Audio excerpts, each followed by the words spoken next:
मार्कंडेय ऋषि ने पांडवों को चरित्र सुनाया है, नल दमयंती का चरित्र सुनाया है और ये बात कही है कि पांडवों का संकट भी चित्रकूट में जाकर भजन करने से दूर हुआ। आप चित्रकूट महात्म्य सुन चुके हैं। चित्रकूट महात्म्य ये चर्चा आ चुकी है कि ये ऋषियों ने कहा कि आप मंदाकिनी स्नान करो, कामदगिरि की परिक्रमा करो तो आपकी विपत्ति दूर हो जाएगी, शत्रु पराजित हो जाएंगे और 12 वर्ष का वनवास, 1 वर्ष का अज्ञातवास सफल होगा, शत्रु समाप्त होंगे और युधिष्ठिर चक्रवर्ती सम्राट बनेंगे। और वही हुआ। ऐसी ही नल दमयंती ने भी वहां जाकर साधन किया और उनके नल दमयंती के कष्ट की भी निवृत्ति चित्रकूट में जाकर हुई। इसका मतलब है पांडवों की विपत्ति चित्रकूट में जाने से दूर हुई, नल दमयंती का संकट वहां जाने से दूर हुआ। इसलिए कौन ऐसा है जिसकी विपत्ति, जिसका संकट चित्रकूट धाम जाने से दूर न हो। इसलिए कहते सकृत प्रवेश करत जिहि आश्रम विगत विषाद भय पारथ नल। पांडव और नल प्रवेश करते ही चित्रकूट में विगत विषाद भय, उनका विषाद दूर हो गया। ऐसा चित्रकूट धाम, आज भी कोई भी संकट आ जाए सीधे चित्रकूट चले जाओ, मंदाकिनी स्नान करो, कामदगिरि की परिक्रमा करो, संकट समाप्त। ऐसा आज भी चमत्कार है। विश्वास पूर्वक, श्रद्धा पूर्वक। हमने एक चमत्कार देखा है। एक अधिकारी थे इनकम टैक्स के बड़े, उनकी नौकरी छूट गई। नौकरी से क्या कहते हैं उसको, हाँ उनको मतलब अलग, हाँ सस्पेंड कर दिया गया उनको। कोई भ्रष्टाचार का आरोप था, उसमें सस्पेंड हो गए। वो बेचारे दौड़े दौड़े महाराज जी के पास खाक चौक आए। बोले महाराज ब्राह्मण हूँ, मर जाऊंगा, बेटी विवाह के योग्य हैं, हमारी तो पदोन्नति होने वाली थी और ये कहाँ से विपत्ति हमारे ऊपर पड़ गई। महाराज बोले देखो बातें तो बनाना नहीं, सच्ची बात बताओ तुम्हारी गलती है कि नहीं। बोले हाँ महाराज गलती तो है, लेकिन अब बोले अब तो भगवान के सामने कान पकड़ो के आगे कभी गलत पैसा नहीं लेंगे तो बच सकते हो। महाराज आप जो कहोगे सो मानेंगे, अब तो गलती हो गई सो हो गई। महाराज जा यहां से सीधे चित्रकूट चला जा। महाराज जी के सबने मेरे सामने की बात, जा यहां से चित्रकूट चला जा, मंदाकिनी में स्नान करना, कामदगिरि की परिक्रमा करना और हनुमान धारा का दर्शन करना, बस तेरा संकट दूर हो गया।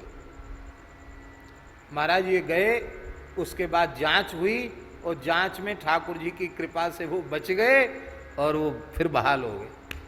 बोलो वृंदावन बिहारी। यद्यपि उनकी गलती थी लेकिन फिर भी कामतानाथ भगवान की कृपा से वो बहाल हो गए। बहाल ही नहीं, चित्रकूट धाम, कामदगिरि, भगवान मंदाकिनी, गंगा की कृपा से तो जीव निहाल हो जाता है, निहाल हो जाता है, सब कुछ प्राप्त हो जाता है। बोलो भक्तवत्सल भगवान की जय। तो चित्रकूट में चलो, चित्रकूट में जाओ, चित्रकूट में रहकर करना क्या है। बोले मंत्र जो जाई मंत्र सो जाई, न करू विलंब विचारु, चारुमती बरस पाचिले सम आगे पलू। अब विलंब मत करो, अब ज्यादा सोच विचार में मत पड़ो, अब तो बस चित्रकूट की ओर चल पड़ो। क्यों? तेरा अब तक का जीवन ऐसे बीत गए जैसे पलक झपकने में समय लगता है, ऐसे जीवन बीत गया। बीत गया कि नहीं बोलो? कभी बच्चे थे, किशोर हुए, फिर जवान हुए, देखते देखते बूढ़े हो गए, अब पता नहीं कितना और जिएंगे। अब तो ऐसी बीमारी चल रही है कि कौन जिएगा कौन मरेगा, अब किसी के लिए कोई कुछ नहीं कह सकता। अपने एक बड़े प्रेमी परिकर थे, वे किसी विशेष ऑपरेशन के लिए अमेरिका गए हुए थे और वहाँ सफल ऑपरेशन हुआ, पर ऑपरेशन के बाद ये पुनः ये इन्फेक्शन हो गया जो चल रहा है, और इस इन्फेक्शन में वहीं उनका देह शांत हो गया। अभी कुछ दिन पूर्व की घटना है। तो महाराज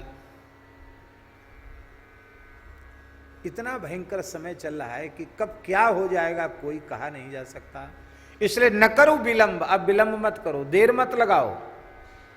अब एक एक पल को मूल्यवान मान करके चित्रकूट धाम चले जाओ, मंदाकिनी स्नान करो, कामदगिरि की परिक्रमा करो, हनुमान धारा का दर्शन करो। अब प्रश्न हुआ कि चित्रकूट में जाकर करें क्या? तो कहते हैं मंत्र सो जाय जपहि सो जपिभे, अजर अमर हर अचय हलाहलु। जाकर मंत्र का जप करो, वहां राम नाम का जप करो, श्री राम तारक मंत्र का जप करो। जिस राम तारक का जप करते करते भोले बाबा हलाहल विष पीकर भी अजर अमर हो गए। नाम प्रभाव जान शिवनी को, कालकूट फल दीन अमी को। जिसको पीने से लोग मर जाते उसको पीकर भोले बाबा अजर अमर हो गए। शास्त्री जी, इससे एक बात सिद्ध हो गई कि श्री चित्रकूट धाम में मदगंजन महादेव के रूप में शिव जी ने जो राम नाम का जप सतयुग से किया, उससे चित्रकूट में नाम जप के सिद्धि हुई, और उसी के प्रभाव से कालकूट विष को पी करके शंकर जी अजर अमर हुए। तो चित्रकूट में रहकर शिव जी ने राम नाम का जप करके ये अवस्था प्राप्त की। विशेष भाव श्री गोस्वामी तुलसीदास जी महाराज दे रहे हैं।